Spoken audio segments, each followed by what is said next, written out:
ಸ್ನೇಹಿತರೆ, ನಿಜಕ್ಕೂ ಇದೊಂದು ದುಃಖದ ಸಂಗತಿ. ಕರಿಯಾಟು, ಗಣಪ, ಕೆಂಪ, ಒಲವಿನ ಓಲೆ, ಜನ್ಮ ಈ ಚಿತ್ರಗಳಲ್ಲಿ ನಟಿಸಿದ್ದ ಸಂತೋಷ್ ಬಾಲರಾಜ್ ಅವರು ಇಂದು ನಿಧನರಾಗಿದ್ದಾರೆ. ಕಳೆದ ಕೆಲವು ದಿನಗಳಿಂದಲೂ ಕೂಡ ಅವರು ಅನಾರೋಗ್ಯದಿಂದ ಬಳಲುತ್ತಾ ಇದ್ದರು. ಅವರಿಗೆ ಜಾಂಡೀಸ್ ಕಾಯಿಲೆ ತಗುಲಿತ್ತು.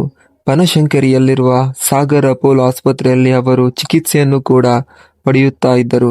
ಸಂತೋಷ್ ಬಾಲರಾಜ್ ಅವರಿಗೆ ಸುಮಾರು 38 ವರ್ಷ ವಯಸ್ಸಾಗಿತ್ತು. ಕಳೆದ ಕೆಲವು ದಿನಗಳಿಂದ ಅವರು ಅನಾರೋಗ್ಯದಿಂದ ಬಳಲುತ್ತಾ ಇದ್ದರು. ಸ್ವಲ್ಪ ದಿನಗಳ ಹಿಂದೆ ಅಷ್ಟೇ ಬನಶಂಕರಿಯ ಆಸ್ಪತ್ರೆಯಲ್ಲಿ ಅವರು ಚಿಕಿತ್ಸೆಗಾಗಿ ದಾಖಲಾಗಿದ್ದರು. ಅವರ ಆರೋಗ್ಯ ಪರಿಸ್ಥಿತಿ ತುಂಬಾನೇ ಗಂಭೀರವಾಗಿದ್ದ ಕಾರಣ ತೀವ್ರ ನಿಗಾ ಘಟಕದಲ್ಲಿ ಇರಿಸಿದ್ದರು, ಅಂದರೆ ಐಸಿಯುನಲ್ಲಿ ಇಡಲಾಗಿತ್ತು. ಆದರೆ ಈಗ ಚಿಕಿತ್ಸೆ ಸ್ಪಂದಿಸದ ಸಂತೋಷ್ ಬಾಲರಾಜ್ ನಿಧನರಾಗಿದ್ದಾರೆ. ಈ ಜಾಂಡೀಸ್ ಕಾಯಿಲೆ ಬಾಲರಾಜ್ ದೇಹವನ್ನೆಲ್ಲ ಆವರಿಸಿತ್ತು. ಕಳೆದ 3-4 ದಿನಗಳಿಂದಲೂ ಅವರಿಗೆ ಕೃತಕ ಉಸಿರಾಟದ ವ್ಯವಸ್ಥೆಯನ್ನು ಕೂಡ ಮಾಡಲಾಗಿತ್ತು. ಕಿಡ್ನಿಯ ಸಮಸ್ಯೆಯಿಂದ ಅವರಿಗೆ ಜಾಂಡೀಸ್ ತಗುಲಿತ್ತು. ಈ ಮೊದಲು ಕೂಡ ಸಂತೋಷ್ ಬಾಲರಾಜ್ ಅವರು ಜಾಂಡೀಸ್ನಿಂದ ಬಳಲುತ್ತಾ ಇದ್ದರು.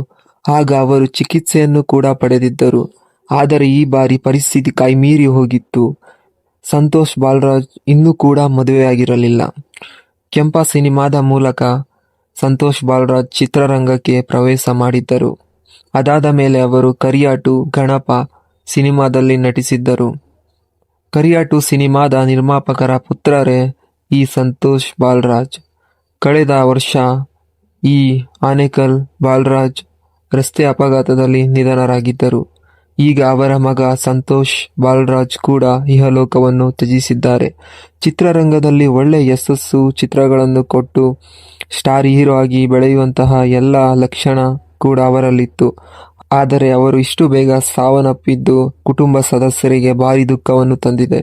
ಒಟ್ಟಿನಲ್ಲಿ ಅವರ ಆತ್ಮಕ್ಕೆ ಶಾಂತಿ ಸಿಗಲಿ ಅಂತ ನಾವೆಲ್ಲರೂ ದೇವರಲ್ಲಿ ಪ್ರಾರ್ಥಿಸೋಣ.